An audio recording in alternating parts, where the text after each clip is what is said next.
திமுக ஒரு தீய சக்தி தீய சக்தின்னு ரொம்ப அழுத்தமாக ஒரு ஆக்ரோஷமாக பேசிகிட்டு இருக்கேன். இது ஒரு ட்ரோல் மெட்டீரியல் மாதிரியே எல்லாருமே கொண்டு போய் பார்த்துட்டு இருக்காங்க. திமுக ஒரு தீய சக்தி என்கிற கருத்து எங்கிருந்து உருவாகிறதுன்னு ஒரு இடம் இருக்கிறது. திமுக தான் என்ன செய்ததுன்னா, சாதாரண அடித்தட்டு மக்களாக இருக்கிறவர்களை, சாமானியர்களை அரசியல் படுத்திய இயக்கம் திமுக. சலூன் கடைகளிலும் தேநீர் கடைகளிலும் அரசியல் பேசலாம் என்கிற நிலைமை வந்ததற்கே திமுக தான் காரணம்.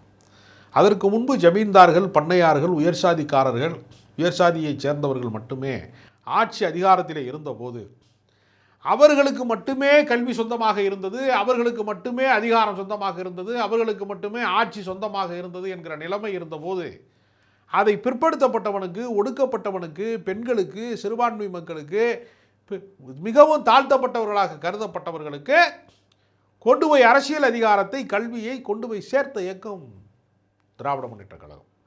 அப்போ திராவிட இயக்கம் என்பது ஒரு தீண்டத்தகாதவர்களுக்கான கட்சி, ஒடுக்கப்பட்டவர்களுக்கான கட்சி, பிற்படுத்தப்பட்டவர்களுக்கான கட்சி என்கிற மனப்பான்மை, ஆதிக்க மனப்பான்மை கொண்டிருக்கிறவர்கள் தான் என்ன சொன்னார்கள்னா, இதெல்லாம் தீய சக்தி, நாங்கள் தான் தூய சக்தி என்கிற மனநிலை எங்கிருந்து பிறக்கிறது என்றால் சாதி ஆதிக்க மனநிலையிலே இருந்து பிறக்கிறது. அந்த வார்த்தையை கடந்த காலங்களிலே அதிமுக சொல்லி வந்தது. அதிமுகவினுடைய டயலாக்கை கடன் வாங்கி சுய புத்தி இல்லாத, சொந்த புத்தி இல்லாத விஜய் இன்னைக்கு அதை சொல்லியிருக்கிறார்.